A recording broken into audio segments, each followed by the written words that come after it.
नमस्कार, आप देख रहे हैं अवध केसरी। आइए रुक करते हैं फटाफट खबरों की ओर।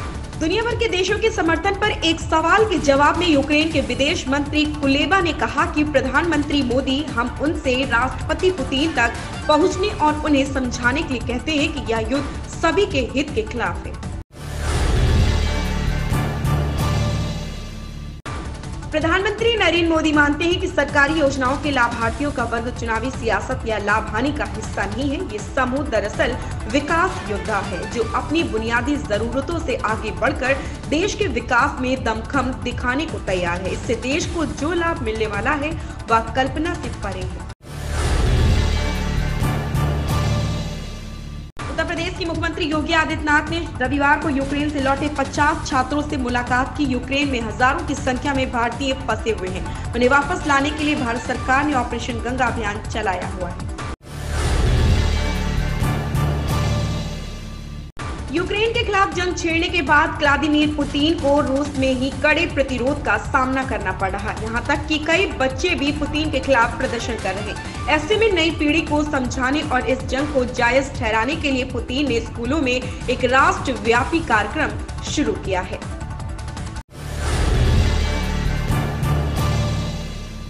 पठानकोट में भारत पाक सीमा से सटे बमियाल सेक्टर के डिंडा फॉरवर्ड पोस्ट के पास पाकिस्तान ने ड्रोन घुसपैठ की कोशिश की। शनिवार देर रात 2 बार यह कोशिश की गई। डिंडा पोस्ट पर बीएसएफ की 121 बटालियन के जवानों ने ड्रोन एक्टिविटी देखी है। इसके बाद बीएसएफ जवानों ने तत्काल कार्रवाई करते हुए ड्रोन पर फायरिंग की है। गुजरात के नवसारी से शनिवार को पुलिस ने एक युवक को गिरफ्तार किया है। आरोप है कि युवक ने इस्लाम के खिलाफ आपत्तिजनक टिप्पणी की थी। इसके बाद पुलिस ने युवक का मोबाइल फोन भी जब्त कर लिया है। उससे पूछताछ की जा रही है। आरोपी की पहचान बिलीमोरा तालुका के बंदर रोड निवासी शैलेश सारंग के रूप में हुई है।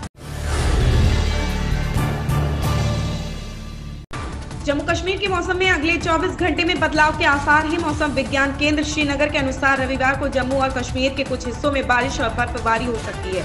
सोमवार को भी कुछ हिस्सों में भारी बारिश व बर्फबारी की चेतावनी दी गई है।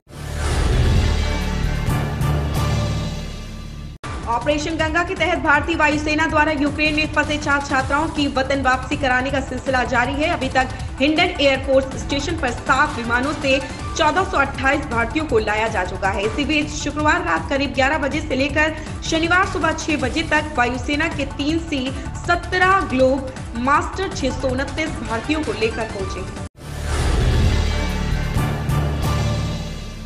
कोल इंडिया की सहायक कंपनी बीसीसीएल का कोयला उत्पादन इस साल फरवरी में 61% बढ़कर 32.4 लाख टन हो गया है। इसके अलावा फरवरी महीने में कोयला ऑफटेक 66% बढ़कर 29.3 लाख टन रहा, जो एक रिकॉर्ड है।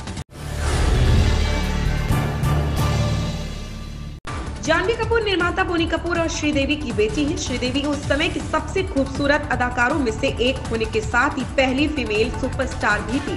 उन्होंने हिंदी सिनेमा की कई हिट फिल्में की हैं, तो जाहिर तौर पर उनकी बेटी उन्हें ही देखकर बड़ी हुई थी। ऐसे में जानवी कपूर भी बचपन से अपनी मां श्रीदेवी की तरह सुपरस्टार बनना चाहती है। ऐसी ही खबरों से जुड़े रहने के लिए आप देखते रहिए अवध केसरी।